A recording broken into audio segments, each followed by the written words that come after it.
Have you felt it? That instant when your body freezes before your conscious brain understands what's happening. A fraction of a second, your heart races, your pupils dilate, and you haven't seen anything yet. Then your eyes process an elongated shape on the ground, a texture that doesn't belong, and in that microsecond, it's already too late. Your body already decided for you.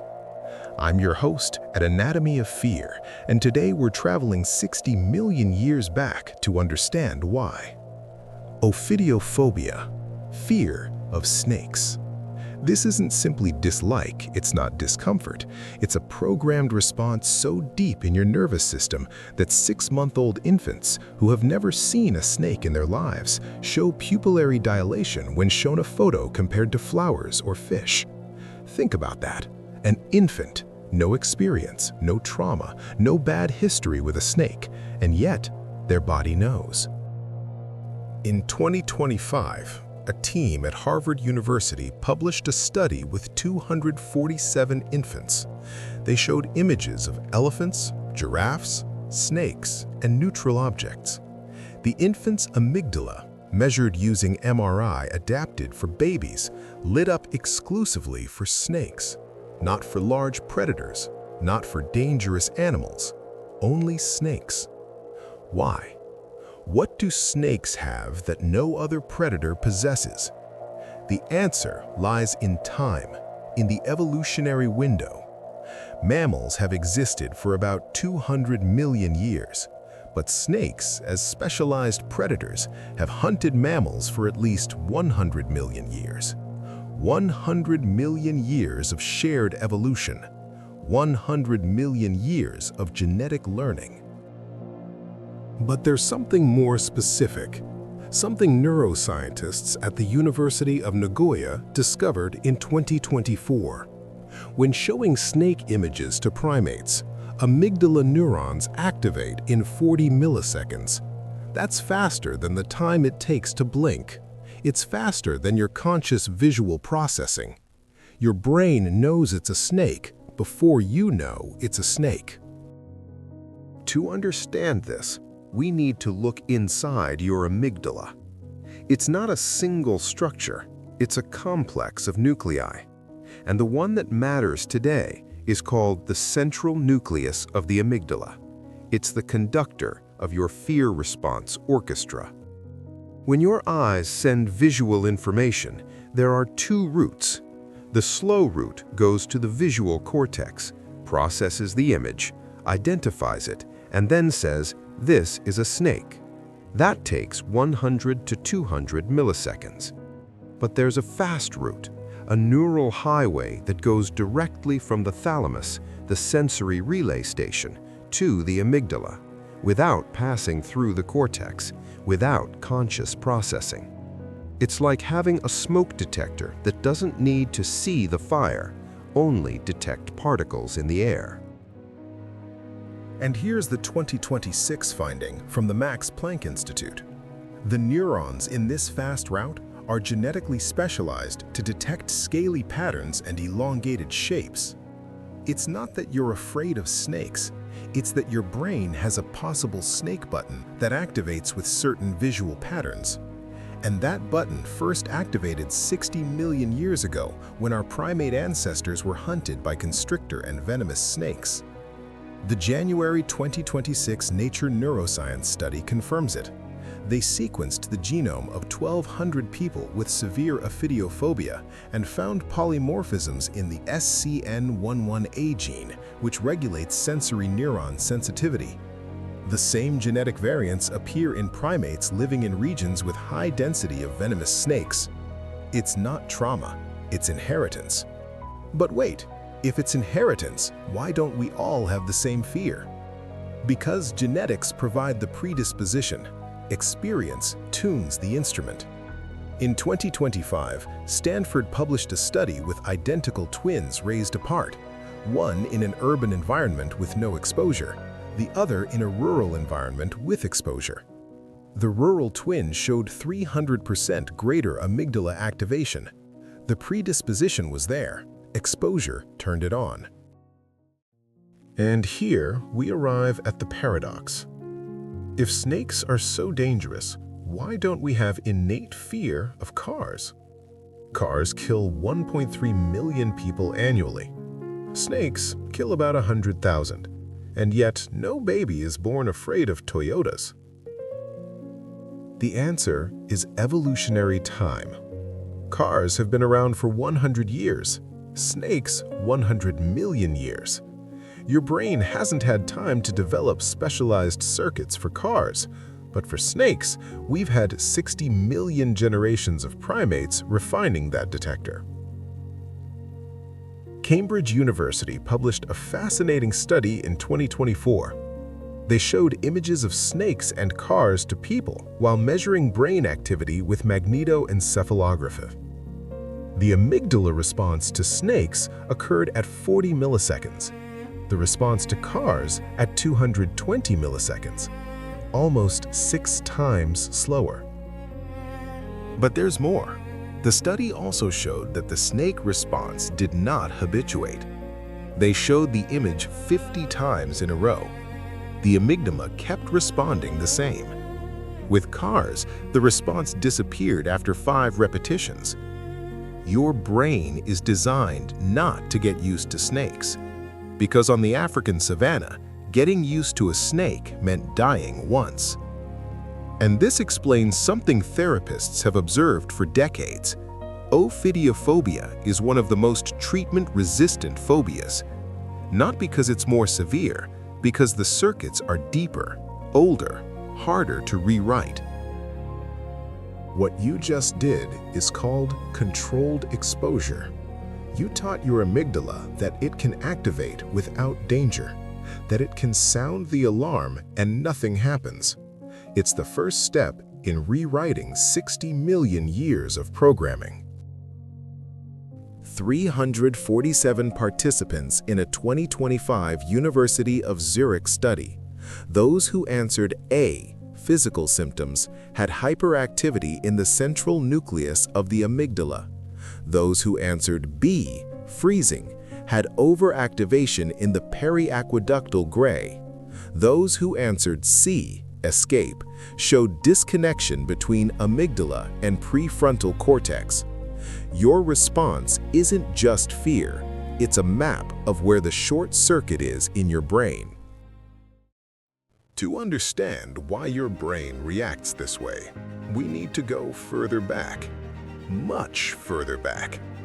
Not just to primates, to the first mammals. 100 million years ago, mammals were small, nocturnal, and lived hidden from dinosaurs. But there was one predator that could follow them into any hiding place: snakes. Snakes evolved to hunt in burrows, elongated bodies, no limbs, capable of sliding through any hole. For a Cretaceous mammal, a snake was death that could reach anywhere. There was no safe refuge. The fossil record confirms this. In 2023, a team from the London Natural History Museum found remains of a primitive mammal inside the fossilized stomach of a 95-million-year-old snake, the oldest direct evidence of snake predation on mammals. And that mammal wasn't large. It was small, vulnerable, exactly the kind of prey we were. But here's the twist. A 2026 study from Kyoto University suggests we weren't just prey, we were also competitors. Primitive mammals ate eggs, and so did snakes. Wherever there was a dinosaur nest, there was competition between mammals and snakes for eggs. That means our ancestors didn't just flee from snakes, they also had to confront them. And this explains something fascinating. In human cultures worldwide, snakes appear in 2 opposite roles, as mortal threats and as symbols of wisdom or healing. The caduceus of medicine, the feathered serpent Quetzalcoatl, the serpent in the Garden of Eden. It's not coincidence, it's the duality of a 100-million-year evolutionary relationship, predator and competitor, threat and opportunity. 78% of people instinctively choose B, avoid, relax. But a 2025 meta-analysis published in JAMA Psychiatry with 3,847 patients shows gradual exposure has a 67% success rate, avoidance 12%. Your intuition protects you in the short term and condemns you in the long term. So, how do we rewrite 60 million years of programming? In 2024, a Stanford-Harvard team published the protocol that has changed Ophidiophobia treatment. It's called Fear Memory Reconsolidation, and here's how it works. Phase 1, controlled activation, days 1 to 7. Each day, for 5 minutes, you view snake images in a safe environment. But not just any images. You start with cartoons, then distant photos, then close photos, then videos. Your amygdala activates, but your prefrontal cortex learns there's no real danger. Phase 2, paired association, days 8 to 14. Now, you pair snake images with a neutral or positive stimulus. A 2026 UCLA study used this. Show a snake image, immediately followed by an image of a loved one or a safe place. Within 7 days, the amygdala response decreased by 43%. Your brain learns snake equals safe outcome. Phase 3, real-world transfer, days 15 to 21. Virtual reality exposure.